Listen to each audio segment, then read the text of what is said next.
दिल्ली कमला नगर सुबह के 4 बजे अलार्म घड़ी की आवाज़ से अपने कानों पर तकिया रखते हुए तन्मय नींद में बड़बड़ाने लगा। ओ माय गॉड, इतनी जल्दी अलार्म बज गया। ऐसा लग रहा है अभी अभी तो सोया था। उसने अपनी आंखों को मलते हुए अलार्म घड़ी को देखा। अरे यार, सुबह के 4 बज गए। तन्मय स्पीड से उठा और नहाने के लिए बाथरूम में घुस गया और अपने आप से बातें करने लगा। तन्मय, जल्दी कर, बहुत सारे काम करने हैं।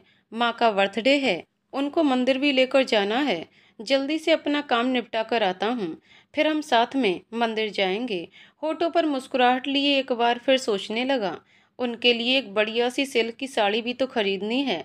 नहा धोकर तैयार होते हुए अपने जूतों की लेस बांधकर सीधे माँ के कमरे में चला गया। उनको सोता हुआ देखकर चुपचाप से माँ के पैरों में सर रखकर चूमने लगा। हैप्पी बर्थडे माँ, बिना बोले जा रहा हूँ, जल्दी ही वापस आता हूँ। गली के नुक्कड़ पर एक छोटा सा गणपति का मंदिर देखकर दूर से ही हाथ जोड़ दिए। हे गणपति बप्पा, प्लीज प्लीज, आपसे एक फेवर चाहिए। आज जरा चमत्कार दिखा देना और दिन से ज़्यादा पैसे हाथ आ जाएं। आज मुझे अपनी माँ को बहुत खुश देखना है। जल्दी ही न्यूज़पेपर की गड्डी बांटने के लिए उठाने लगा। गिरधारी ने कहा, क्या बात है तन्मय, आज तो 5:30 से पहले ही आ गया। बस आज कुछ काम है, सोचा वह जल्दी निपटा लूं। तो बात करते हुए तन्मय ने फ्रंट पेज पर नजर मारी। आंखें खुशी के मारे बड़ी हो गईं और मन में लड्डू फूटने लगे। क्या बात है गणपति बप्पा, आज तो मैं आपसे कुछ और भी मांगता तो भी वो पूरा हो जाता। आपने तो सच्ची में चमत्कार कर दिया। गिरधारी भैया, मुझे आज डबल न्यूज़पेपर चाहिए। जल्दी ही सारे न्यूज़पेपर लेकर वहां से निकल गया और कुछ ही देर में सारे न्यूज़पेपर धड़ाधड़ बिकने लगे। तेज जोश भरी आवाज में, आज की ताज़ा खबर, आज की ताज़ा खबर। शहर के जाने माने बड़े बिजनेसमैन दिनकर इंडस्ट्रीज के मालिक दिनकर मलिक की हत्या। क्या ये वाकई में हत्या है या कुछ और? पढ़िए आज की ताज़ा खबर।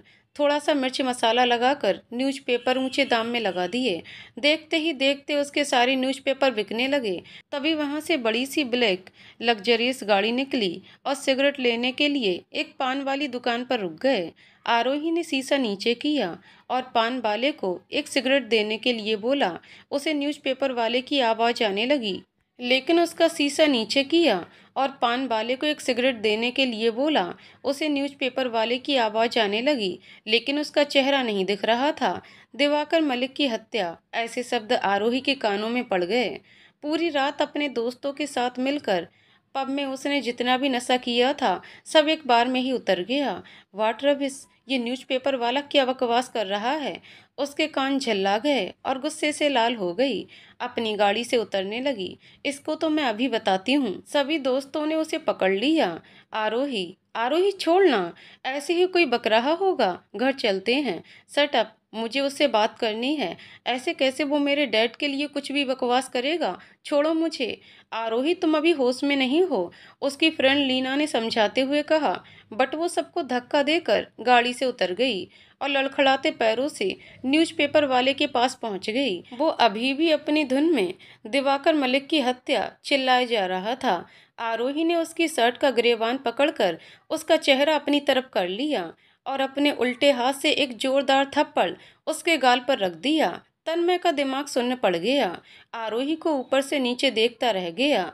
खुले हुए ब्राउन कर्ली हेयर, आंखों में मोटा मोटा काजल, गुलाबी नरम होंठ, चेहरे पर शाइनी मेकअप, ब्लैक सीक्वेंस की शॉर्ट ड्रेस। वो सब इतनी जल्दबाजी में हुआ, कुछ समझ ही नहीं आ रहा था। उसके साथ क्यों और क्या हो रहा है? आरोही कुछ कह पाती इससे पहले लीना आकर उसे पकड़ ले गई और जबरदस्ती गाड़ी में बिठा दिया। उधर तन्मय ने अभी भी गाल पर हाथ रखा हुआ था और एकटक सिर्फ ड्राइव करती हुई आरोही को देखता रहा। वो तन्मय के सामने से गाड़ी लेकर निकल गई। तभी आसपास वाले तन्मय को देख रहे थे। तन्मय का मुंह अभी भी खुला हुआ था। ओ माय गॉड, ये सब क्या था? उसने मुझे थप्पड़ क्यों मारा? अजीब लड़की है, कितने नशे में थी। रईस बाप की बिगड़ी औलाद है। ऐसा लग रहा है बिजली की तरह मेरे ऊपर कड़क गई। क्या गणपति बप्पा, ये सरप्राइज भी मेरे लिए बाकी था। चलो, इसके पीछे भी आपने कुछ सोचा होगा। एनीवेज, मैं निकलता हूँ, मेरा काम हो गया है। तुरंत अपनी बाइक लेकर तन्मय घर के लिए निकल गया और रास्ते से अपनी माँ के लिए एक मोगरे के फूल का गजरा और केक ले लिया। माँ को ये गजरा बहुत पसंद है। मुझे अच्छे से याद है, पापा उनको हर जन्मदिन पर देते थे। जैसे ही तन्मय घर पहुंचा, उसकी माँ ने दरवाजा खोला। उसने जोर से कहा, happy birthday to you, happy birthday to dear माँ। मैथिली ने तन्मय के कान पकड़ लिए। ये सब बाद में, पहले मुझे ये बताओ, इतनी सुबह क्यों निकल गए? मुझे तुम्हारी कितनी परवाह हो रही थी, समझ में नहीं आता। मेरी पेंशन आती है, क्या जरूरत है तुम्हें ये सब करने की? कभी न्यूज़पेपर बांटना, कभी डिलीवरी बॉय और ट्यूशन। माँ, जरूरत है, तुम्हारी पेंशन से घर खर्च चलता है। ये छोटे मोटे काम करके मुझे कुछ अपने लिए पैसे चाहिए। बस लास्ट ईयर है, एमबीए कंप्लीट होने के बाद बड़ी सी कंपनी में नौकरी करूँगा और फिर मेरी माँ और मैं आराम की ज़िंदगी जिएंगे। अच्छा चलो, अब जल्दी से तैयार हो जाओ, मंदिर जाना है ना। मैथिली जैसे ही पीछे की तरफ मुड़ी, तन्मय ने उसके बालों में गजरा लगा दिया। मैथिली ने बालों को टटोला। ये क्या है? माँ, आपका फेवरेट मोगरे का गजरा। कितनी बार कहा है, अब मत लाया कर। जब तक तेरे पापा थे मुझे तब तक ही पसंद था। माँ, पापा हमारे साथ हैं और वह बिना गजरे के आपको देखेंगे तो उनको अच्छा लगेगा क्या? मैथिली ने उसकी नाक पकड़ ली। चुप कर, बड़ी बड़ी बातें करने लगा है। अब देर नहीं हो रही, चलो भी जल्दी। दोनों मंदिर के लिए निकल गए। मलिक मेंशन के आगे जैसे ही आरोही की गाड़ी रुकी, उसके पैरों तले जमीन खिसक गई। बंगलों के बाहर बहुत भीड़ इकट्ठा थी। उसने गाड़ी बाहर ही छोड़ दी और खुद अपने दोस्तों के साथ घर के अंदर जाने लगी। गार्ड आकर आरोही के आगे से भीड़ हटाने लगे। लीना का हाथ पकड़े अपनी आंखें नीचे किए तेजी से अंदर बढ़ रही थी। मीडिया वाले इधर से उधर आरोही के फोटो क्लिक कर रहे थे। बार बार वो अपने चेहरे पर हाथ रख लेती। उसके दोस्त सौरभ और जैकी मीडिया वालों को धक्का दे रहे थे। घर के अंदर पहुंचकर उसने लंबी सांस ली। वहां सभी नौकरों ने वाइट ड्रेस पहनी हुई थी। उसके डैड के दोस्त मिस्टर सुब्रमण्यम पहले ही पहुंच गए थे। उन्होंने आरोही को देखकर उसके सर पर हाथ रख दिया। परेशान आरोही जैसे जैसे कदम बढ़ा रही थी, उसकी घबराहट होने लगी। उसने एक तरफ अपना पर्स और हिल्स फेंके और अपने डैड का पार्थिव शरीर को देखकर उसकी आत्मा हिल गई। दिनकर मलिक जमीन पर लेटे हुए थे। ढेरों फूलों की माला उनके ऊपर थी और उनके चारों तरफ सुगंधित अगरबत्ती का धुआं ही धुआं था। आरोही ने उनको देखते ही अपना आपा खो दिया और जोर जोर से रोने लगी। डैड, यहाँ क्यों लेटे हो? उसने एक नौकर को पकड़ लिया। तुम लोगों ने मेरे डैड के साथ क्या किया है? उन्हें जमीन पर क्यों लिटाया है? आरोही पास में खड़े नौकर पर चिल्लाने लगी। तभी उसने नीचे गर्दन करके आंखों में आंसू भरकर धीरे से कहा, बेबी, हमारे बड़े साहब नहीं रहे, वह हमें छोड़कर चले गए। और सुबकने लगा, shut up, just shut up. कुछ भी बोले जा रहे हो? Get up from here. दोबारा शक्ल मत दिखाना मुझे अपनी। मेरे डैड को कुछ नहीं हुआ, कुछ नहीं हुआ, मेरे डैड को, समझे? अब जाओ यहाँ से। आरोही का गुस्सा देखकर नौकर वहां से चला गया। लीना ने आरोही के कंधे पर हाथ रखा, काम डाउन, और दिवाकर के पार्थिव शरीर के पास ले गई। आरोही अपने डैड को देखकर छोटे बच्चों की तरह रोने लगी और घुटनों के बल जमीन पर बैठ गई और फ्लैशबैक में चली गई। Delhi airport, welcome my darling, Diwakar ने आरोही को गले लगाकर बोला। आरोही ने अपने डैड को किस करते हुए कहा, missing you so much dad. पूरे 5 साल हो गए लंदन में अकेले पढ़ते पढ़ते। अब मुझे वापस कहीं नहीं जाना, मुझे इंडिया में आपके साथ रहना है। यस माई प्रिंसेस, मैंने भी सोच लिया है, मैं अपने बच्चे को अब कहीं नहीं भेजूंगा। तुम्हारे बिना वो घर मुझे खाने को दौड़ता है। तुम्हारी मॉम के जाने के बाद तुम ही तो हो जिसके लिए मैं जी रहा हूँ। अब ये घर, ये 500 करोड़ का बिजनेस सब तुम ही तो संभालोगी। मैं आराम से घर पर रहूँगा। वाट डैड, प्लीज, मुझसे ये सब हैंडल नहीं होगा।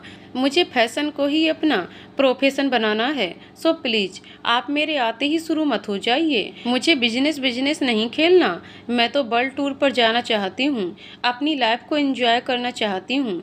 शॉपिंग, मस्ती, पार्टीज, फ्रेंड्स, बस मुझे और कुछ नहीं करना। ओके बाबा, अभी घर चलते हैं, इस टॉपिक पर आराम से बात करेंगे। आरोही को अपने डैड की कही हुई हर एक बात याद आने लगी। आरोही बेटा, कहाँ जा रहे हो? मेरे पास आओ, थोड़ी देर तो बैठो। सॉरी डैड, ऑलरेडी बहुत लेट हूँ। लीना मेरा बाहर वेट कर रही है। आज नहीं, फिर कभी बैठूंगी। 1 मिनट आरू, मुझे तुमसे ज़रूरी बात करनी है, इधर आओ। ओके डैड, जल्दी बताइए क्या कहना है। आज तुम्हें लंदन से आए 6 मंथ हो गए हैं। तुम्हें अपनी जिम्मेदारी का जरा भी एहसास है? तरस गया था मैं तुम्हारे साथ के लिए। सोचा था जब तुम आओगी हम साथ में बैठकर नाश्ता करेंगे, डिनर करेंगे, घूमेंगे फिरेंगे, काफ़ी सारी बातें करेंगे। और मुझे तुम्हें बिजनेस के बारे में भी बहुत कुछ बताना था, लेकिन देख रहा हूँ तुम्हें ना तो मेरे लिए टाइम है और ना ही अपने बिजनेस के लिए। सारा दिन शॉपिंग, फ्रेंड्स, पार्टी, ये सब क्या है बेटा? कम ऑन डैड, ये सब बात करने के लिए मेरा टाइम बर्बाद कर रहे हो? आपको पता भी है बाहर सारे दोस्त मेरा वेट कर रहे हैं। ये कोई टाइम है घर से बाहर जाने का? रात के 10 बज रहे हैं। अगर अभी जाओगी तो कब वापस आओगी? डैड अब आपकी आरू बच्ची नहीं रही, बड़ी हो गई है। हम लोगों की पार्टी पब और क्लब में होती है, जो रात के 11 बजे के बाद शुरू होती है, सुबह तक चलती है। इसीलिए प्लीज़ आप बार बार मत पूछिएगा। डैड कल सुबह मैं किसी भी पार्टी या दोस्त के साथ नहीं जाऊंगी, सिर्फ और सिर्फ आपके साथ बैठूंगी, ढेर सारी बातें करूंगी। प्लीज लेकिन अभी जाने दीजिए। बोलो क्या सोचेंगे मेरे बारे में? Please please please. Okay bye dad, कल मिलते हैं। ओके बेटा, लेकिन सुनो, कल किसी ने नहीं देखा, पता नहीं कल मैं हूँ या नहीं। वक्त कभी किसी से पूछता नहीं है। ओ कम ऑन डैड, आप कब से इतनी डिप्रेसिव बातें करने लगे? My dad is my super hero, so please cheer up. I love you so much. मैं जल्दी आ जाऊंगी। और हाँ, पक्का ये लास्ट पैक है, इसके बाद नहीं। ओके। दिवाकर ने मुस्कुराते हुए आंखें बंद करके यस कर दिया। ये हुई ना सुपर हीरो वाली बात। और माथे पर किस कर दिया। लीना आरोही को हिलाने लगी। आरोही आरोही, कहाँ खो गई हो? वो एकदम चौंक गई और अपने डैड के ख्यालों से बाहर आ गई। उसने चारों तरफ देखा और फिर नजर अपने पास में लेटे हुए पार्थिव शरीर पर चली गई। उन्हें देखकर वो कंट्रोल नहीं कर पाई और उन्हें हिलाने लगी। डैड डैड उठिए ना, आप ऐसे क्यों लेट गए हो? डैड आई नो मेरे लेट आने से आप नाराज हो। आई एम सॉरी डैड, आगे से ऐसा नहीं होगा। अब उठ भी जाइए, मैं अच्छे से जानती हूँ आप मेरे साथ गेम खेल रहे हो। ओके डैड, आप विनर हो। बीच बीच में अपने आंसू पोंछने लगी। डैड आज तो हम साथ में नाश्ता करने वाले थे और ढेर सारी बातें करते। प्लीज आप उठ जाइए, मुझे डर लग रहा है। आप मुझे इस घर में हमेशा के लिए अकेला छोड़कर तो नहीं चले जाएंगे ना? डैड कुछ तो बोलिए। आरोही ने अपने डैड के सर पर हाथ फेरा। This is cheating. आपने कहा था आप मुझे छोड़कर कहीं नहीं जाएंगे, पूरी लाइफ मेरा ख्याल रखेंगे। आप तो लॉयर निकले। आप ही बताएं मैं क्या करूंगी, सब कुछ कैसे हैंडल करूंगी? ना तो मुझे घर संभालना आता है और ना ही बिजनेस। मॉम के जाने के बाद आप ही मेरी मॉम और डैड थे। आपने कभी किसी चीज़ की कमी नहीं होने दी। मैं अभी बड़ी नहीं हुई हूँ, मैं आपकी छोटी सी प्रिंसेस हूँ। प्लीज़ मेरे लिए एक बार, सिर्फ एक बार उठ जाइए। आरोही दिवाकर से चिपक गई और जोर जोर से रोने लगी। लीना और उसके दोस्तों से उठाने की कोशिश करने लगे, लेकिन वह बच्चे की तरह जिद करने लगी। प्लीज़ मुझे मेरे डैड के साथ रहना है, मैं अकेले नहीं रहूंगी। तभी सुब्रमण्यम आरोही के पास आए और उससे कहा, आरोही बेटा संभालो अपने आप को। अब तुम अपने डैड की उंगली पकड़कर चलने वाली आरोही नहीं हो। तुम्हें अपने डैड की जगह, उनकी पोजीशन, उनका रुतबा, सब कुछ संभालना होगा। सो बी स्ट्रांग। अंकल मैं कैसे कर सकती हूँ, मुझे कुछ नहीं मालूम, डैड मुझसे कहते रहे, लेकिन शायद मैं ही बेपरवाह होकर उनकी बातों से कतराती रही। वैसे आपको कब पता चला और ये सब कब हुआ? किसी ने मुझे कुछ बताया क्यों नहीं? आरोही ने अपने आंसू पोंछ लिए। कल रात तुम्हारे जाने के बाद दिवाकर ने मुझे फ़ोन किया था और घर पर बुला लिया। काफ़ी देर तक हम दोनों की बातें होती रहीं। उसने मुझे सारे डॉक्यूमेंट तुम्हें देने के लिए बोला और कहा उसके जाने के बाद बिजनेस के सारे दांव पेच तुम्हें सिखाने के लिए मैं तुम्हारा गुरु बन जाऊं। मैंने उससे पूछा भी ये सब क्यों, लेकिन वो कुछ छुपा रहा था। बहुत कोशिश की मैंने उसे सच उगलवा सकूं, पर न जाने क्यों मुझे ऐसा लगा उसके ऊपर किसी चीज़ का प्रेशर है और इसी के चलते वह डिप्रेशन में है। 12 बजे मैं उसको गुड नाइट कहकर घर चला गया था, लेकिन 2 बजे मुझे तुम्हारे नौकर अरशद का फ़ोन आया। सर नहीं रहे। I am shocked. बेबी को बहुत फ़ोन लगा रहे थे, लेकिन उनका फ़ोन नहीं उठ रहा।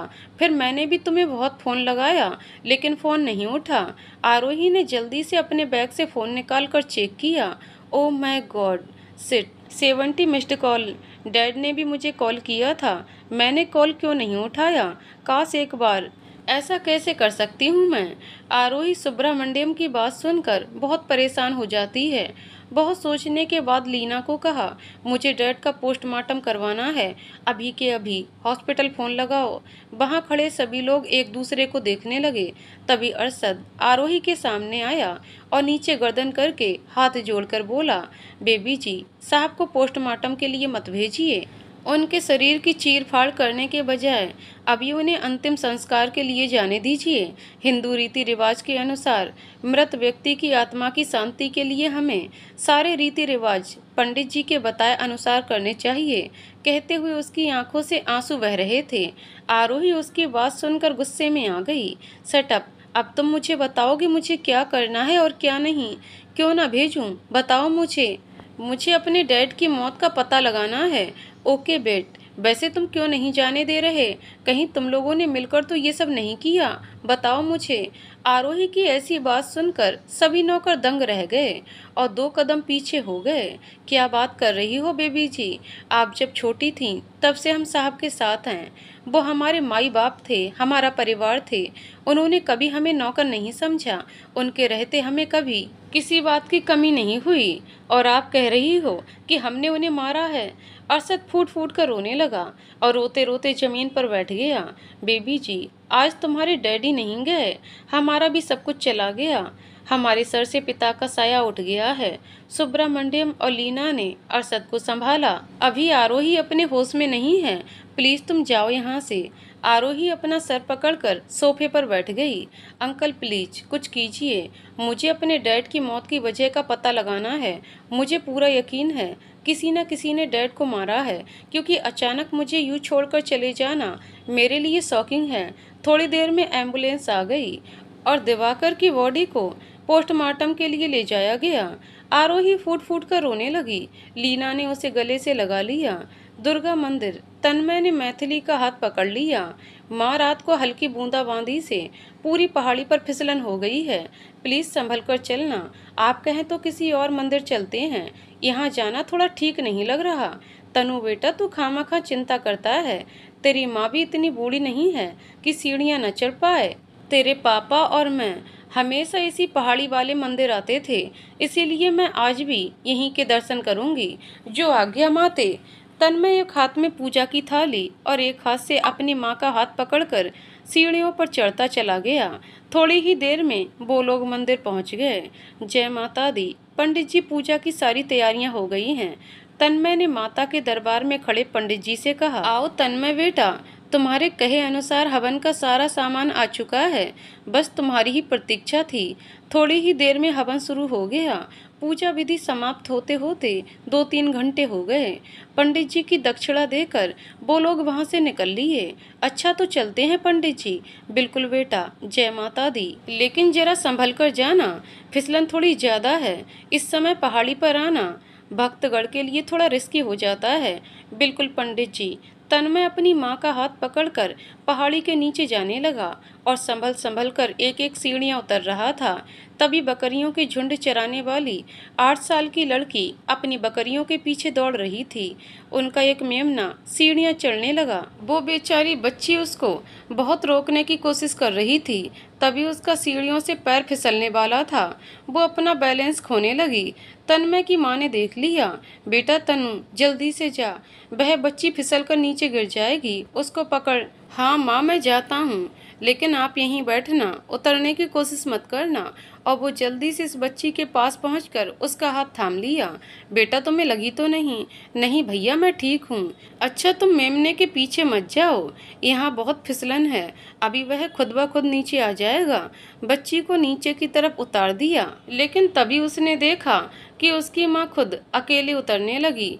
लेकिन एक जगह ज्यादा फिसलन होने से उनका पैर फिसल गया और सीढ़ियों से लुढ़कते हुए नीचे आ गई।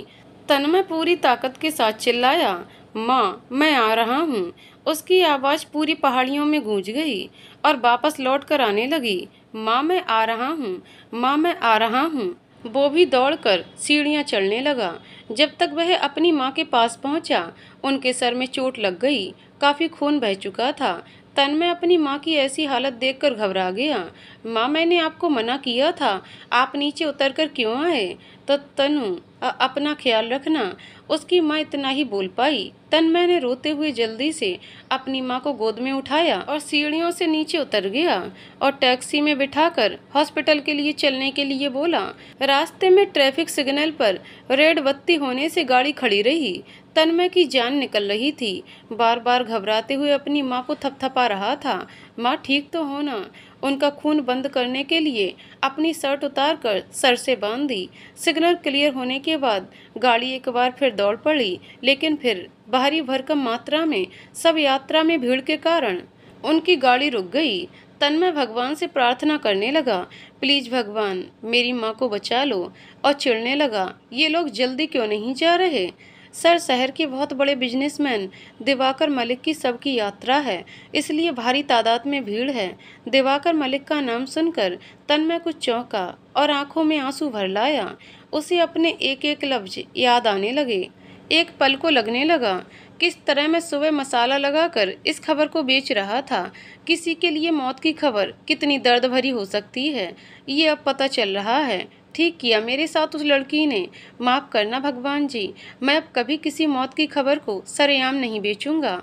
बस मेरा किया मेरे सामने ना आए। मेरी माँ जल्द से जल्द ठीक हो जाए।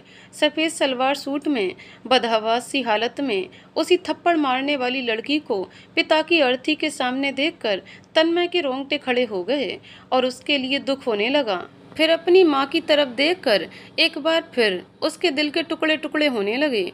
थोड़ी ही देर में भीड़ छट गई। गाड़ी हॉस्पिटल पहुंच गई, लेकिन हॉस्पिटल आने तक उसकी माँ की डेथ हो चुकी थी। वो बार बार उनकी नब्ज देख रहा था। फिर तेज आवाज में मैथिली के ऊपर सर रखकर रोने लगा, प्लीज माँ, ऐसे नहीं जाने दे सकता। आज आपके जन्मदिन पर मुझे ये सब देखना पड़ेगा। मुझे नहीं पता था। तन्मय ने रोते रोते आशीष को फोन किया और सब कुछ बता दिया। आशीष तन्मय का जिगरी यार था। अब रिश्तों के नाम पर अगर तन्मय के पास शेष था तो वो है आशीष अग्रवाल। दोनों साथ में पले बड़े। आशीष के माता पिता उसे बचपन में ही छोड़ गए थे, इसलिए मैथिली ही आशीष का ख्याल रखती थी। आशीष ने जल्दी से आकर तन्मय को संभाल लिया और क्रियाकर्म की सारी तैयारियां कर दी। तन्मय अब घर जाने से भी घबरा रहा था। नहीं यार, मैं घर नहीं जा सकता, वहाँ माँ नहीं होगी। मुझे उनके बिना रहने की आदत नहीं है। जैसे तैसे आशीष तन्मय को घर ले आया। काफी रात तक तन्मय आसमान को देखता रहा। वो चमकते तारों से बातें करने लगा। माँ, ऐसा क्यों किया आपने? मेरा इंतजार क्यों नहीं किया? मैं आपका हाथ पकड़ लेता और कभी गिरने नहीं देता। उस बच्ची को बचाकर मैंने आपको हमेशा के लिए खो दिया। दिवाकर मेंशन। सारी रात आरोही कमरे की खिड़की से सटकर खड़ी हो काले आसमान को देखती रही। ऐसा लग रहा था मानो अपनी तन्हाई को उन चमकते हुए तारों के साथ बांट लेना चाहती है। आरोही और तन्मय दोनों में जमीन आसमान का फर्क है, लेकिन वक्त दोनों का एक जैसा ही है। वो दोनों ठीक एक जैसी परिस्थिति से गुजर रहे हैं।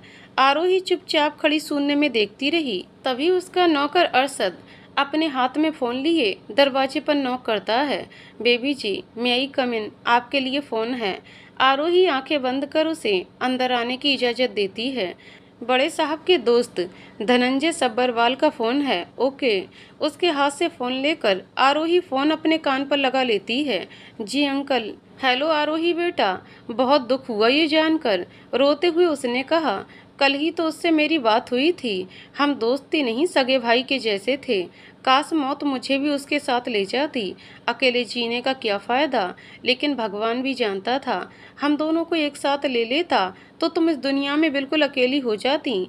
आरोही ऐसी बातें सुनकर रोने लगी। सॉरी बेटा, ऐसे समय में मैं तुम्हारे पास नहीं हूँ। एक मीटिंग के लिए न्यूयॉर्क आया था। कोई बात नहीं, मैं नहीं हूँ तो क्या, तुम्हारे पास अभय को भेज देता हूँ। याद है ना अभय, या भूल गई? तुम्हारे बचपन का दोस्त जिसके साथ तुम पूरा टाइम खेलती थी। जी अंकल। वैसे भी है कुछ दिन बाद अभय को तुम्हारी जिम्मेदारी लेनी है, तो अभी क्यों नहीं? कैसी जिम्मेदारी? आरोही आश्चर्यचकित होकर बोली, वह सब बात की बातें हैं, आकर समझाता हूँ। वैसे तुम्हें बिजनेस या फिर किसी चीज़ की टेंशन लेने की जरूरत नहीं है। तुम वैसे ही अपनी जिंदगी जीना जैसे जीती आ रही थी। क्या हुआ, दिवाकर चला गया? मैं भी जिंदा हूँ, अपनी बेटी को पलकों पर बिठाकर रखूंगा। सुन रही हो ना मैं क्या कह रहा हूँ? जी जी जी अंकल। अभय से कहूँगा बिजनेस में भी तुम्हारी पूरी हेल्प करेगा। मेरी और दिवाकर की बातें हो गई थीं। हम दोनों ने कई साल पहले ही तुम लोगों की बात फाइनल कर दी थी, इसलिए तुम परेशान मत हो ना। तुम इस दुनिया में अकेले नहीं हो। आज से मैं ही तुम्हारे पापा की जगह लेता हूँ। आरोही धनंजय की बात सुनकर धड़ाम से कुर्सी पर बैठ गई और फोन पर एक हाथ रखकर सुबकने लगी। उसके मन में लोगों के प्रति नफरत होने लगी। वो मन में सोचने लगी, अभी डैड को दुनिया से गए 24 घंटे भी नहीं हुए कि लोगों की दलाली शुरू हो गई। छी, कितने घटिया लोग हैं। मुझे संभल कर रहना होगा। ऐसे शोक मनाने से कुछ नहीं होगा। मैंने कई बार डैड और धनंजय अंकल की बातें सुनी हैं। मुझे बच्ची समझकर सब कुछ हत्या लेना चाहते हैं। हमारी कंपनी के 50% शेयर होल्डर धनंजय अंकल हैं। I know very well. शादी शादी वाला खेल इसीलिए खेलना चाहते हैं। तभी उधर से आवाज आई, आरोही आरोही बेटा, सुन रही हो ना मैं क्या कह रहा हूँ? जी अंकल, मैं सब समझ रही हूँ। अंकल, अभी आप भले ही अभय को परेशान मत कीजिए। वैसे भी मैं कल डैड की अस्थियों का विसर्जन करने हरिद्वार जा रही हूँ और सोच रही हूँ मन की शांति के लिए कुछ दिन हरिद्वार में ही कुछ समय व्यतीत करना चाहती हूँ। अभय बाद में आ जाएगा। वैसे भी डोंट वरी, मैंने अपने आप को संभालना सीख लिया है। ओके बेटा, जैसी तुम्हारी मर्जी, लेकिन जब भी कोई प्रॉब्लम हो अपने अंकल को भूलना मत। वैसे भी न्यूयॉर्क से मैं सीधे इंडिया ही आऊँगा तुम्हारे पास। ओके आरोही, फोन रखता हूँ, टेक केयर बेटा। धनंजय फोन को पटक कर दांतों को पीसने लगा। आरोही भी गुस्से में आकर फोन बेड पर फेंक दिया। What rubbish. पास में बैठे सभी दोस्त उठकर आरोही के पास आ गए। क्या हुआ, तुम इतनी डिस्टर्ब क्यों लग रही हो? किसका फोन था? मेरे डैड के पार्टनर धनंजय सब्बरवाल का। कहते हैं उनका बेटा अभय अब मुझे संभालेगा। अब मैं उसकी जिम्मेदारी हूँ। अभय माय फुट, जिसको मैंने सालों से नहीं देखा, मैं उसके हाथ की कठपुतली बन जाऊँ? No never. मुझे पता है ये सब खेल क्यों रचा जा रहा है। आरोही की आंखों में आंसू आ गए। डैड, देखा आपने, मुझे अकेला देखकर लोग कैसे फायदा उठाने की पूरी कोशिश कर रहे हैं। डैड, आप क्यों छोड़कर चले गए मुझे? लेकिन मैं भी आपकी ही बेटी हूँ। किसी के सामने घुटने नहीं टेकूंगी, ना ही इस बिजनेस को किसी को टेक ओवर करने दूंगी। ये आपका सपना था और मैं सपने को ऊपर तक लेकर जाऊंगी। आपका नाम वर्ल्ड की हर एक कंपनी के मुंह पर होगा। I promise dad. आप बस अपनी आरोही पर आशीर्वाद बनाए रखना। आप हमेशा मेरे साथ रहना डैड। लीना और जैकी ने आरोही को गले से लगा लिया। सौरभ भी बाद में उन लोगों के गले लग गया। तुम अकेली नहीं हो आरोही, हम सब तुम्हारे साथ हैं। हर मुश्किल घड़ी में हम तुम्हारे साथ में खड़े होंगे। हरिद्वार हर की पौड़ी। तन्मय और आशीष रात को बस से हरिद्वार के लिए निकल गए। पूरे रास्ते तन्मय अपनी माँ की अस्थियों को बैग में सीने से लगाता और माँ की हर एक बात को सोचकर रोता रहता। आशीष ने उसके कंधे पर हाथ रखा और उसका सर अपने कंधे पर रख लिया। पूरे रास्ते उसकी हिम्मत बंधा रहा था। सुबह 10 बजे हरिद्वार हर की पौड़ी पहुंचने पर गंगा मैया के चरणों में पंडित जी के साथ उन्होंने पूजा विधि आरंभ कर दी। आरोही भी फ्लाइट से हरिद्वार पहुंच गई और पास वाले घाट पर अपने डैड के लिए पूरे तनमन से उनकी आत्मा की शांति के लिए पूजा करने लगी। हवन की अग्नि के साथ मंत्रोच्चारण तेज हो गए। नम आंखों से अपने पिता की हर एक बात को याद कर रही थी। वक्त किसी के लिए नहीं रुकता। डैड, काश मैं आपकी कही बातों को समझ पाती। आपने मुझे इतना सर क्यों चढ़ा रखा था कि मैं आखिरी वक्त में भी आपके साथ नहीं थी? क्यों आपने मुझे डांट कर घर पर नहीं रोका?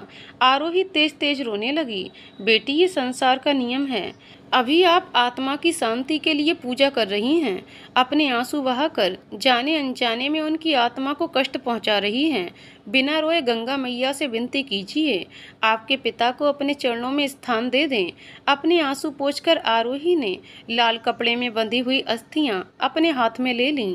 Dad, miss you so much dad. दोनों ने एक ही घाट पर खड़े होकर गंगा जी की अविरल धारा में अस्थि विसर्जन कर दिया और प्रवाहित जल में उतरकर स्नान कर लिया।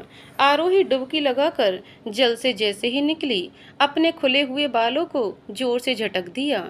उसके बालों के पानी के छींटे तन्मय के मुंह पर आ गए। तन्मय की प्रार्थना करते हुए बंद आंखें उन छींटों से खुल गईं, लेकिन आरोही वहां से जा चुकी थी। गंगा नदी के ऊपर बने पुल पर मदारी के डमरू की आवाज तेज हो रही थी। पूजा संपन्न होने के बाद आरोही वहीं गंगा नदी के किनारे बैठ गई। घाट पर बैठकर अपने अंदर के दुख को अश्रु बनकर बहता देख बहती हुई धारा में प्रवाहित कर रही थी और अपने अंदर चल रहे तूफान को वहां की असीम शांति से शांत करना चाहती थी। लेकिन मदारी की आवाज सुनकर उसका ध्यान वहां चला गया। बंदर अपना करतब दिखा रहा था। अचानक छोटा सा कांच बंदर के पैर में लग गया। आरोही दौड़कर वहां चली गई, लेकिन मदारी पहले ही निकल चुका था और बंदर की गर्दन में फंसी हुई रस्सी से उसे खींचने लगा। बंदर उठने को तैयार नहीं हुआ। आरोही ने मदारी को समझाया, हेलो भाई साहब, देखिए मंकी को चोट लग गई है कि आप उसे जबरदस्ती मजबूर कर रहे हैं। इसे डॉक्टर को दिखा दीजिए, बेचारे को दर्द हो रहा होगा, और प्लीज उसे यूं खींचना बंद कीजिए। जानवर का दर्द समझ नहीं आ रहा आपको? आशीष और तन्मय घाट पर बैठकर चाय पी रहे थे, लेकिन अचानक मदारी के साथ किसी लड़की की बहस की आवाज सुनकर वह दोनों चाय के कुल्हड़ फेंक कर उसी पुल पर चले गए। आरोही की बात को मदारी ने नहीं माना और अपने बंदर को परेशान किए जा रहा था। उसने मदारी का हाथ पकड़ लिया। ये क्या बदतमीजी है? देख नहीं रहे कितना परेशान है बेचारा, और तुम हो कि उसे नचाने में लगे हो। आरोही छोटे बच्चे की तरह अपना इतना बड़ा दुख भूलकर एक जानवर के लिए उससे झगड़ने लगी। वहां बहुत भीड़ इकट्ठा हो गई। तन्मय भीड़ के पीछे आकर खड़ा होकर सिर्फ आरोही और मदारी की बातें सुन पा रहा था। उसे आरोही का चेहरा साफ नहीं दिख रहा था। मदारी गुस्से में आ गया, मैडम जी अपना काम करो, मुझे अपना काम करने दो। आरोही तुरंत अपना फोन निकालकर पुलिस का नंबर डायल करने लगी। रुको, तुम ऐसे नहीं मानने वाले, पुलिस को ही बुलाना पड़ेगा। मदारी वहां से खड़ा हो गया और उसका फोन छुड़ाकर नंबर काटकर फोन वापस उसके हाथ में पकड़ा दिया। ए मैडम जी, ज्यादा सानी बनने की जरूरत नहीं है, ये मेरा जानवर है, इसके साथ मैं कुछ भी करूं। तुम बीच में टांग अड़ाने वाली कौन होती हो? मैं मानती हूँ ये तुम्हारा है, तुमने उसको पकड़ा, इसके प्रति तुम्हारे मन में कोई भी दया भाव नहीं है, अपना नहीं, पर्यावरण के लिए सोचो। हम कितना जुर्म कर रहे हैं इन मासूम जानवरों पर। तभी मदारी का गुस्सा और भी बढ़ गया। मैडम जी, लगता है आपका दिमाग ठिकाने पर नहीं है। उसने अपने दोनों हाथों से ताली बजाना शुरू कर दिया। ओ भाई लोगों, जरा मैडम जी की बात सुनो, पर्यावरण का पाठ सुना रही हैं। वाह मैडम जी वाह, 2 अक्षर अंग्रेजी के पढ़कर हमें पर्यावरण क्या है बताएंगी? हम ज़्यादा पढ़े लिखे तो नहीं हैं, 10वीं फेल हैं, पर तुम्हारे पर्यावरण को बखूबी जानते हैं। तुम्हें क्या लगता है हम इस जानवर को बेवजह पीट रहे हैं? नहीं मैडम जी, ये भी हमारे परिवार का बच्चा है और 4 बच्चे घर में बैठे हैं। ये अकेला हम 6 लोगों का पेट पालता है। आज अगर इसने नहीं नाचा तो भूखे बच्चों को कैसे सुलाऊंगा? अमीरों में अंग्रेजी बोलना बहुत आसान होता है, लेकिन हम गरीबों की जिंदगी के असली मायने रोटी है, समझ आ गया? हमारा पर्यावरण हमारी रोजी रोटी है और आपका पर्यावरण आपका फैशन। आरोही इतने लोगों के सामने खरी खोटी सुनकर गुस्से में आ गई और मदारी से तपाक से बोली, क्या बकवास कर रहे हो तुम? पर्यावरण हमारा फैशन, वो कैसे? नहीं समझी, मैं समझाता हूँ। एक बात बताओ, ये महंगे महंगे बैग और ये लेदर जैकेट पहने हो ना, तुम्हें पता है इनको बनाने में न जाने कितने पशुओं ने अपनी जान गंवाई होगी। फैशन के लिए जानवरों की जान जाए तब पर्यावरण की याद नहीं आती, लेकिन हम गरीबों के पेट पर लात मारकर पर्यावरण की याद जरूर आती है। दूसरों को भाषण देने से अच्छा अपने गिरेबान में झांक कर देख लो। बड़ी आई मुझे पाठ पढ़ाने वाली। आरोही अपने लेदर बैग और लेदर जैकेट को देखकर सभी आसपास खड़े लोगों की आंखों में देखने लगी। सबकी आंखें उसकी हंसी उड़ा रही थीं। उसने तुरंत लेदर जैकेट उतार ली और अपनी आंखें नीची कर जैकेट को वहां खड़े एक बच्चे को पकड़ा दिया। जितने भी लोग वहां खड़े थे सब मदारी के लिए ताली बजाने लगे। तन्मय और आशीष भी जोर जोर से क्लैपिंग करने लगे। तन्मय भीड़ को हटाकर उस लड़की का चेहरा देखना चाहता था। आरोही अपनी इतनी इंसल्ट सहन नहीं कर पाई थी, गुस्से से तिलमिला गई। उसका चेहरा लाल पड़ गया। मदारी की बात सुनकर वहां से चली गई। तुम जैसे लोगों से बहस करना ही बेकार है। तन्मय जैसे आगे आया, उसने आरोही को सिर्फ जाते हुए देखा। भीड़ के जाने के बाद तन्मय उस मदारी के पास आया। अपनी जेब से रुमाल निकालकर बंदर के पैर में बांध दिया। 200 रुपए देकर मदारी से कहा, भैया बच्चों के लिए कुछ खाने को ले जाना। अभी ये बंदर नाचने की हालत में नहीं है। मदारी की आंखों में आंसू आ गए। जी साहब जी, और वादा करो इस बेजुबान को नहीं मारोगे। पक्का वादा साहब जी। आरोही अपने होटल वापस चली गई। पूरे दिन अपने मन की शांति के लिए ध्यान केंद्र में समय व्यतीत किया। अपने डैड की आत्मा की शांति के लिए उसने कई अनाथालय वृद्धाश्रम में दान भी दिया। दूसरे दिन आरोही मुंबई जाने के लिए होटल से निकल गई। अचानक रास्ते में गाड़ी खराब हो गई। ड्राइवर गाड़ी से उतरकर बोनट खोलकर बैठ गया। आरोही गाड़ी के अंदर से ही अपने हाथ में बंधी रिस्ट वॉच को देखकर जोर से बोली, गाड़ी में क्या हो गया भैया, जल्दी कीजिए ना, मेरी मुंबई की फ्लाइट निकल जाएगी। मैडम टायर पंचर हो गया और पास में कोई पंचर की दुकान भी नहीं है। मेरी बात मानिए, आप लिफ्ट लेकर एयरपोर्ट पहुंच जाइए। ये आप क्या कह रहे हैं? देख रहे हो ना, इतनी सुनसान रोड है और इस तरह अनजान शहर में लिफ्ट मांगना थोड़ा अजीब लग रहा है। मुझे तो यहाँ कोई भी साधन नहीं दिख रहा। थोड़ी देर बाद एक कार आती हुई दिख रही थी। आरोही ने हाथ दिखाया लेकिन वो नहीं रुकी। ओ माय गॉड, अब मैं क्या करूं? होटल से भी चेकआउट कर लिया। यहाँ सड़क पर कब तक खड़ी रहूंगी? तभी ऑटो दिखा। आरोही ने हाथ नहीं दिया। मैम ऑटो आ रहा है, आप कहें तो रोक लूं? ऑटो? मैं कैसे जा सकती हूँ? मैं ऑटो से आज तक नहीं गई, लेकिन सड़क पर खड़े होने से अच्छा है मैम, आप ऑटो से चले जाएं। ओके। ड्राइवर ने हाथ दे दिया। ऑटो वाला रुक गया और बोला, माफ करना, सवारी बैठी है। अरे मैडम जी की थोड़ी मदद कर दो, कार खराब हो गई है, फ्लैट में सो जाएगी। ये सुनकर ऑटो में बैठा तन्मय बाहर की तरफ देखने लगा।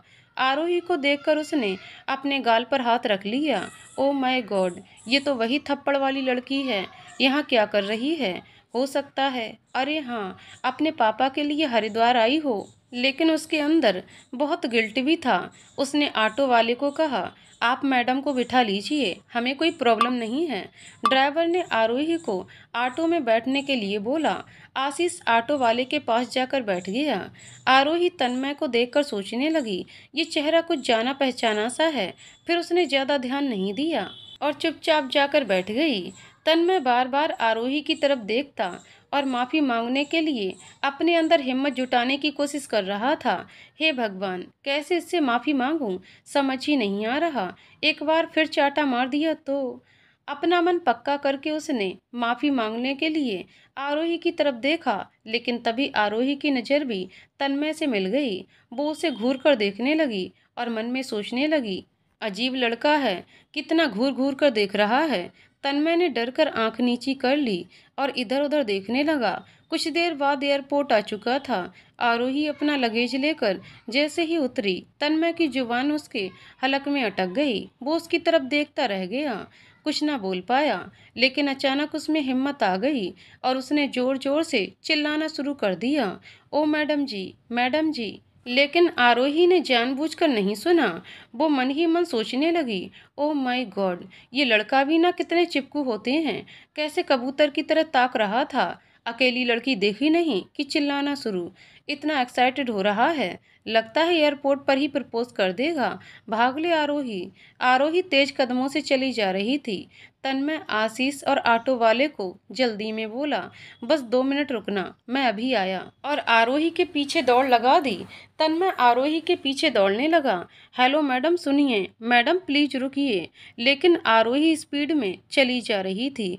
ओ माय गॉड, कैसे पीछा छुड़ाऊं इससे? तभी एक पुलिस वाला दिख गया। आरोही उसके पास गई और तन्मय की तरफ इशारा करके बता दिया, सर प्लीज हेल्प मी, वो लड़का मेरा पीछा कर रहा है। पुलिस वाला डंडा लेकर तन्मय के पास पहुंच गया और उसने उसको वहीं रोक दिया। आरोही ने चैन की सांस ली और एयरपोर्ट के गेट पर पहुंच गई। Passport please. आरोही ने अपना पासपोर्ट निकालने के लिए जैसे ही बैग देखा, उसके पास बैग ही नहीं था। ओ माय गॉड, मेरा बैग, उसमें तो मेरा सारा सामान है, सारे डेबिट क्रेडिट कार्ड और मेरा पासपोर्ट। Oh no. उसने अपना सर पकड़ लिया और परेशान होकर अपने माथे पर आए पसीने को पोंछने लगी। तभी पीछे से पुलिस वाला आया और बैग दिखाते हुए पूछा, मैडम जी ये आपका है क्या? ओह हाँ, ये तो मेरा ही है। Thank you so much. But आपको कहाँ मिला? मैडम जी, फालतू उस लड़के को आपने डांट पड़वा दी। वो बेचारा आपके पीछे आ रहा था। वो इसी बैग को देने के लिए आ रहा था, लेकिन आपने गलत समझ लिया। ओह गॉड, अब कहाँ है वो लड़का? वह तो अपनी ऑटो में बैठकर निकल गया। आरोही मन में दुखी होकर अपना पासपोर्ट दिखाने लगी और अंदर चली गई, लेकिन अंदर से भी बाहर की तरफ लड़के को देखने की कोशिश कर रही थी और बार बार उसका ध्यान वहीं जा रहा था। उस लड़के के बारे में सोचने लगी। तन्मय वापस ऑटो में आकर बैठ गया। उदास चेहरे को देखकर आशीष ने उससे इशारे में पूछा, क्या हुआ? Everything is fine. उसने हाँ में गर्दन हिला दी और मन में सोचने लगा, मेरी उस लड़की को 2 बार मुलाकात हुई और दोनों बार बहुत ही अजीब लगी। पहली बार थप्पड़ मारा, लेकिन वो समझ आ गया, इमोशनल होकर मारा होगा, और दूसरी बार पुलिस से ही पकड़वा दिया, बिना ये जाने मैं उसके पीछे क्यों जा रहा हूँ। पता नहीं, मुझे तो कुछ पागल लगती है। खैर छोड़ो। मुंबई मलिक मेंशन आरोही आते ही सुब्रमण्यम के साथ बैठकर बिजनेस के बारे में बातें करने लगी। अंकल प्लीज, आप मुझे बिजनेस की ABCD से सिखाइए। एक्चुअली डैड ने बहुत कोशिश की थी, लेकिन मैंने कभी ध्यान ही नहीं दिया। सुब्रमण्यम सबसे पहले आरोही को ऑफिस ले गए और उसको दिवाकर मलिक की सीट पर बिठाते हुए पूरे ऑफिस में सबसे नए बॉस की तरह उसे मिलवाया। आरोही काफी देर तक उस सीट पर हाथ फेरती रही। डैड, आज मैं आपको बहुत मिस कर रही हूँ। काश आपके रहते मैं सीट पर बैठती तो मुझे ज़्यादा खुशी मिलती। बट कोई बात नहीं डैड, मैं आपको निराश नहीं करूँगी। आपकी बेटी आपके बिजनेस को ऊंचाइयों तक लेकर जाएगी। ये मेरा वादा है आपसे। आई लव यू डैड। सुबह से लेकर शाम तक सुब्रमण्यम ने हर एक फाइल को आरोही के सामने रखकर बहुत कुछ समझाया। बेटा, आज के लिए इतना ही काफ़ी है। मैं तुम्हें परिपक्व खिलाड़ी बनाना चाहता हूँ, जिससे फिर कभी तुम्हें मेरी उंगली पकड़कर नहीं चलना पड़े। I know very well. Malik sir की बेटी उनसे 4 कदम आगे सोचेगी और बहुत कामयाबी हासिल करेगी। जी अंकल, बस आपका साथ और आशीर्वाद चाहिए। आरोही घर वापस आ गई। पूरा दिन थकने के बाद भी उसकी आंखों में नींद नहीं थी। बार बार घर के हर सामान को छू छू कर देख रही थी। डैड, इन सामान से आपके होने का एहसास होता है। क्यों भगवान ने आपको बुला लिया? मुझे आपकी जरूरत थी। डैड, अकेलापन क्या होता है आज मुझे समझ आ रहा है। आप बिना मॉम के और मैं भी आपके पास नहीं थी। कैसे अकेलेपन से जूझते होंगे। मैं बहुत शर्मिंदा हूँ डैड। शायद आप एहसास कराने के लिए मुझे अकेला छोड़ गए। दूसरे दिन आरोही ऑफिस जाने के लिए तैयार हो रही थी, तभी लीना भी घर पर आ गई। अरसाद से पूछकर सीधे आरोही के रूम में आ गई और देखकर आंख खुली की खुली रह गई। आरोही, आरोही, ये सब क्या कर रही हो? उसने आरोही के दोनों हाथ पकड़ लिए। छोड़ो लीना, मैं एक बहुत ज़रूरी काम कर रही हूँ। लेकिन क्यों? इन सब की क्या ज़रूरत है? अपनी पूरी अलमारी के कपड़ों को आरोही ने बाहर पटक दिया। तुम्हें नहीं पता, मुझे इन दिनों बहुत कुछ एहसास हुआ है। तुम्हें याद है, एक बार डैड को बिना बताए मैंने न्यूयॉर्क की टिकट्स बुक करा ली थी और हम दोनों वहाँ से बहुत सारी शॉपिंग करके लाए थे। डैड को जब पता चला, बहुत नाराज़ हुए। उन्हें ये बात बिल्कुल पसंद नहीं आई। हम पढ़ाई छोड़कर शॉपिंग पर गए। वो मुझे हर हाल में अपने पास रखना चाहते थे और एक मैं कितनी नादान थी। अपनों के संग समय बिताने की बजाय फालतू के दिखावे में लगी रही। तुम्हें पता है, हरिद्वार में ऐसे शख्स से मिली जो देखने पर तो मामूली सा इंसान था, लेकिन उसने बहुत बड़ी बात कह दी जो सीधे मेरे दिल में जाकर लगी है। जिसने मुझे एहसास करवाया कि हम ये महंगे महंगे ब्रांडेड कपड़े खरीद कर अपने एनवायरनमेंट को ख़राब कर रहे हैं। उसके लिए हमारा फैशन बहुत हार्मफुल है। उसने बताया, हमारी ये लेदर पर्स, बैग, शूज़, इन सब के लिए कई बेजान जानवरों को मार दिया जाता है और जितनी हम डिमांड करते हैं, जानवरों को भारी तादाद में मर्डर कर दिया जाता है। अनजाने में ही सही, हम कितना बड़ा पाप कर रहे हैं ये मुझे आज पता चला। लेकिन इन सब बातों से अलमारी को खाली करने का क्या मतलब है? मतलब है, तुम्हें नहीं पता लीना, बहुत बड़ा मतलब है। मैं पूरी तरह बदल जाना चाहती हूँ। अपने डैड की वो प्रिंसेस बनना चाहती हूँ जो कामयाबी के रास्ते पर चले, लेकिन सबकी परवाह करते हुए अपने अंदर की बुराइयों को खत्म करना चाहती हूँ। ये महंगे महंगे कपड़े मेरे किसी काम के नहीं हैं। मैं समाज सेवा करना चाहती हूँ। अपने बिजनेस बिजनेस के साथ साथ अपने एनवायरनमेंट के लिए बहुत कुछ करना चाहती हूँ। तो फिर तुमने क्या सोचा है? इन कपड़े, बैग्स, जूते, इन सब का क्या करोगी? मैं एक अभियान चलाऊंगी जिसमें कम से कम कपड़ों को किस तरह हम यूज कर सकते हैं सबको बताऊंगी। लीना अपना सर पकड़कर बैठ गई। मुझे लगता है अंकल की मौत का तुझे बहुत बड़ा सदमा लगा है। आरोही, तुझे कुछ समय के लिए ब्रेक लेना चाहिए। तू अभी इस बिजनेस और जिम्मेदारी के लिए तैयार नहीं है। मेरी जान, अपने आप को इतना प्रेशराइज मत कर। कूल डाउन, सब ठीक हो जाएगा। व्हाट लीना, तुम क्या समझ रही हो? मैं पागल हो गई हूँ? No baby, I better understand. मुझे अपने लिए नहीं, औरों के लिए जीना सीखना होगा। शायद मेरे डैड मेरे इस परिवर्तन को देखकर मुझसे खुश हो रहे होंगे। ओके बाबा, मैं तुम्हारे साथ हूँ। बता क्या करना है? ये सारे कपड़े, जूते, पर्स सब कुछ ले जाओ और एक बड़ी सेल लगा दो। एनवायरनमेंट को लेकर बड़े बड़े पोस्टर लगे होने चाहिए जिससे लोगों को समझ आ जाए। ओके डार्लिंग, समझो तुम्हारा काम हो गया। अरशद की मदद से लीना सारा सामान सेल में रखवा दिया और कैंपेन के लिए बड़े बड़े पोस्टर लगवा दिए। कुछ ही दिनों में आरोही के इंटरव्यूज न्यूज़पेपर के फ्रंट पेज पर और टीवी चैनल पर आने लगे। आरोही के फोटो अखबार में देखकर तन्मय आरोही के बारे में सोचने लगा। जितना मैं इस लड़की को समझने की कोशिश करता हूँ उतना समझ से बाहर हो जाती है। कोई अजूबा है ये आम लड़कियों से हटकर। Really mysterious girl. तन्मय अपने इतने बड़े घर में बिल्कुल अकेला था। हर पल हर घड़ी अपनी माँ के फोटो को हाथ में लेकर उनको याद कर रहा था। किचन में जाकर देखा, आशीष खाना रख गया था, लेकिन खाना देखते ही माँ की याद आने लगी। रात को लेट होने पर भी तन्मय के इंतजार में कुर्सी पर बैठी रहती थी। माँ, 11:30 हो गए हैं और तुम्हें इतनी तेज नींद भी आ रही है। सोई क्यों नहीं अभी तक? ऐसे कैसे सो जाती? मेरे बेटे को ठंडी रोटी नहीं भाती। तू जल्दी से मुंह हाथ धो ले, तेरे लिए गर्मा गर्म रोटी सेक कर लाती हूँ। अपनी आंखों में आंसू भरकर अपने ख्यालों से बाहर आते हुए, माँ, अपने नालायक बेटे को इतना क्यों बिगाड़ दिया कि आज खाना भी नहीं ले पा रहा? आपकी बहुत याद आ रही है माँ। माँ प्लीज आ जाओ ना, मुझे आपके हाथ से ही खाना खाना है। तन्मय किताब लेकर अपने बेड पर आ गया और अपना मन किताब में लगाने की कोशिश करने लगा, लेकिन उसे नींद ही नहीं आ रही थी। जैसे तैसे नींद लगी, लेकिन एक बुरा ख्वाब देखकर उठ गया और पसीने से तरबतर हो गया। उसने तुरंत आशीष को कॉल लगाया। घंटी जा रही थी, लेकिन आशीष कॉल नहीं उठा रहा था। Ashish, please pick up the phone. Tanmay बार बार आशीष को कॉल लगाता रहा। आखिर में उसने फोन उठा ही लिया। हाँ बोल, नींद में आशीष ने कहा। फोन क्यों नहीं उठा रहा था? तू जल्दी से घर पर आ, मुझे कुछ अच्छा नहीं लग रहा। पागल हो गया है? रात के 3 बज रहे हैं। तू सो जा आराम से, हम सुबह मिलते हैं। बिल्कुल नहीं, तुझे अभी के अभी आना पड़ेगा। तभी किसी लड़की की आवाज़ आने लगी। आशीष, सो जाओ ना, किसका फ़ोन है? आशीष ने फ़ोन पर हाथ रख लिया। थोड़ी देर चुप रहो, मेरे दोस्त का फ़ोन है। उधर से तन्मय ने पूछा, मुझे सच सच बता, ये लड़की कौन है? भाई, तू किसी लड़की के साथ सो रहा है ना? मेरे बाप, मैं आ रहा हूँ, वहीं आकर सब कुछ बताता हूँ। उस लड़की ने आशीष का हाथ पकड़ लिया। कहाँ जा रहे हो? सुनो, मुझे एक अर्जेंट काम से जाना है, सुबह आकर मिलता हूँ। लेकिन ऐसे मुझे छोड़कर कैसे जा सकते हो? तुम मेरी गर्लफ्रेंड हो, बीवी नहीं। मेरे दोस्त को मेरी जरूरत है। मैंने बोला ना, सुबह तक आ जाऊंगा। चुपचाप सो जाओ। लड़की गुस्से से ब्लैंकेट ओढ़कर सो गई और आशीष वहां से निकल गया।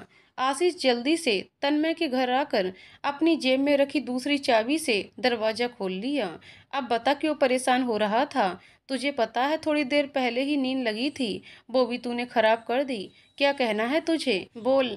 मैं टिया को अकेले छोड़कर आया हूँ। साले, पहले बता, टिया कौन है? तेरी नई गर्लफ्रेंड है क्या? सही पहचाना। 2 दिन पहले ही मुलाकात हुई, इतनी जल्दी प्यार हुआ और साथ में भी रहने लगे। मुझे कुछ समझ नहीं आया। तू रहने दे तन्मय, दिमाग पर जोर मत डाल।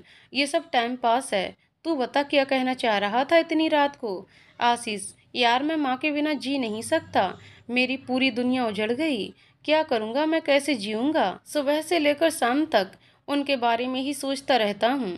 कुछ समझ ही नहीं आ रहा। जैसे ही सोने को हुआ, वहीं माँ के गिरने का सीन सपने में आ गया और मैं सो नहीं पाया। क्या करूँ यार? तन्मय, अब तुझे अकेले ही जीना पड़ेगा। तू मुझे ही देख ले, आगे पीछे कोई नहीं है, तो भी बिंदास जी रहा हूँ। नई नई गर्लफ्रेंड बदल कर अपनी तन्हाइयों से लड़ रहा हूँ यार, लेकिन मैं तेरे जैसा नहीं हूँ। और सबसे बड़ी बात, आशीष, उसके लिए भी पैसा चाहिए होता है, और मेरे पास ना जॉब है ना पैसा। सबसे पहले मुझे कोई काम चाहिए। मैं अब कॉलेज छोड़ना चाहता हूँ, क्या मेरी कोई जॉब लग जाएगी? तू अपनी कंपनी में बात करके देख। पागल है क्या? अपनी पढ़ाई अधूरी में छोड़कर जॉब करेगा? समझने की कोशिश कर। माँ की पेंशन से घर चल जाता, अब पढ़ाई और घर का खर्चा वो सब मैं अकेले नहीं निकाल सकता। मुझे कोई ना कोई जॉब चाहिए। ओके, मैं देखता हूँ। वैसे साले, ये बात तू सुबह भी तो कर सकता था। खामा खा पिया नाराज हो गई। और रुक, तूने अभी उसका नाम टिया बताया। नाम में क्या रखा है? इतनी आती जाती है, नाम ही भूल जाता हूँ। मुझे उसके पैसे से काम है, अब चलता हूँ। मुझे उसको मनाना पड़ेगा, नहीं तो घर आई लक्ष्मी नाराज हो जाएगी। तन्मय आशीष को बाहर तक छोड़ने के लिए आया। चल ठीक है, आज मैं ऑफिस में तेरे लिए बात करता हूँ। यार, इतना अपसेट मत हो, कुछ ना कुछ इंतजाम हो जाएगा। आशीष कार में जाकर बैठ गया। तभी तन्मय ने पूछा, यार कार कब ले ली? बस 3-4 ही दिन हुए हैं। सेकेंड हैंड ले ली? कॉन्ग्रेचुलेसन भाई, तूने बताया नहीं। लेकिन यार, एक बात मेरी समझ में नहीं आई। तेरे पास ना तो कोई डिग्री है, लेकिन इतनी अच्छी जॉब मिली कैसे? तू काहे को टेंशन लेता है? तेरी भी ऐसी जॉब सेट करा दूंगा, बस अभी निकलने दे। टिया वेट कर रही है। ओके ओके, जल्दी मिलते हैं, चल बाय। तन्मय वापस आकर न्यूज़पेपर में जॉब का कॉलम देखकर जॉब सर्च करने लगा। मलिक मेंशन, आरोही और सुब्रमण्यम बिजनेस के बारे को डिस्कस कर रहे थे। चाइना में मलिक इंडस्ट्रीज के काफ़ी शेयर नीचे गिर गए थे। अंकल, अचानक अपने बिजनेस के शेयर नीचे क्यों जा रहे हैं? मुझे जाकर देखना होगा। मैं भी काफ़ी दिन से यही सोच रहा था, लेकिन तुमसे कहने की हिम्मत ही नहीं हो रही थी। तुम अभी पूरी तरह ठीक नहीं हो। अगर तुम चाहो तो मैं भी तुम्हारे साथ चल सकता हूँ। नहीं अंकल, मैं अकेले हैंडल कर लूँगी। प्लीज़ आप यहाँ ध्यान रखना। आप मेरी 2 दिन बाद चाइना की टिकट्स बुक करा दीजिए। वहाँ कुछ स्टैक से रिलेटेड प्रॉब्लम लग रही है। ओके बेटा, डोंट वरी, मैं तुम्हें वहाँ की फैक्ट्री की सारी डिटेल और वर्कर्स की डिटेल भी भेज देता हूँ। हमारे मैनेजर सिद्धार्थ नाथ, वो आपको एयरपोर्ट पर पिक कर लेंगे और सारी प्रॉब्लम भी सॉल्व करने में आपकी मदद करेंगे। जी uncle. Isabel import export company, Mumbai. Ashish Tanmay को अपने ऑफिस लेकर गया और अपने बॉस से मिलवा दिया। उन्होंने तन्मय की क्वालिफिकेशन देखकर उससे कई सवाल किए। ठीक है, कल से ही जॉब पर आ जाना। Sir, if you don't mind, मुझे करना क्या होगा? आशीष ने तुम्हें नहीं बताया? जी नहीं सर, हमारा प्रोडक्ट चाइना के लिए जाता है, मोस्टली टेल्कम पाउडर। अभी तुम्हें कुछ क्लाइंट के पास भेजेंगे, तुम्हारी टिकट और होटल सब कुछ हो जाएगा। आशीष तुम्हें सब कुछ बता देगा, तुम जाकर उससे पूरी इन्फॉर्मेशन ले लो। जी सर। तन्मय बाहर आकर आशीष से पूछने लगा, भाई सब कुछ ठीक तो है ना? कोई लीगल इश्यूज तो नहीं है? एक्चुअली कभी इंडिया से बाहर गया नहीं, काफ़ी डर लग रहा है। नो प्रॉब्लम यार, मैं 1 साल से इस कंपनी में काम कर रहा हूँ, मेरे साथ कभी कुछ नहीं हुआ। ओके चल, तुझे कल की फ़्लाइट लेकर चाइना जाना है और वहाँ पहुँचकर ये पाउडर के सैंपल दिखाने हैं। अगर पार्टी को सब कुछ समझ आ जाता है तो डील पक्की हो जाएगी और बॉस तुझे परमानेंट कर देंगे। सबकी डिटेल्स मैं मेल कर दूंगा। ये लैपटॉप कंपनी की तरफ से तुझे दिया है। थैंक यू यार, ऐसा लग रहा है कोई सपना देख रहा हूँ। आज ही जॉब के लिए आया और इतनी बड़ी जॉब हाथ लग गई। बस मैं सब कुछ अच्छे से हैंडल कर पाऊँ। डोंट वरी, मुझे तेरी काबिलियत पर भरोसा है। बस तू जा और फतह करके आ।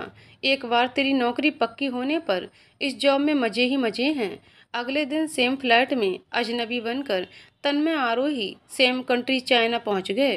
कुछ ही घंटों के सफ़र के बाद फ्लाइट संधाई एयरपोर्ट पहुंच गई। तन्मय के लिए पूरी यात्रा एक खूबसूरत सफ़र बन गई, बिल्कुल एक सपने के जैसे। उसे अपने आप पर यकीन नहीं हो रहा था। खुश होता हुआ एयरपोर्ट पर चारों तरफ पिक्चर्स लिए जा रहा था। इतना बड़ा एयरपोर्ट, बहुत ही स्टाइलिश लोग, विदेश यात्रा बिल्कुल जन्नत जैसी लग रही थी। कुछ बच्चों की पिक्चर्स क्लिक करते हुए उसने जूम करके देखा। बच्चों के साथ लड़की की भी फोटो थी। ये कुछ जानी पहचानी सी लड़की है, लेकिन यहाँ कैसे? उसने फोटो को जूम करके देखा, उसे पहचानते हुए उसके पसीने छूट गए। ये लड़की मेरे फोटो में क्या कर रही है? कहीं मैं सपना तो नहीं देख रहा। उसने चारों तरफ नजर दौड़ाई। ओ तेरी, वो सामने से चली आ रही है। तन्मय ने अपना चेहरा दूसरी तरफ कर लिया।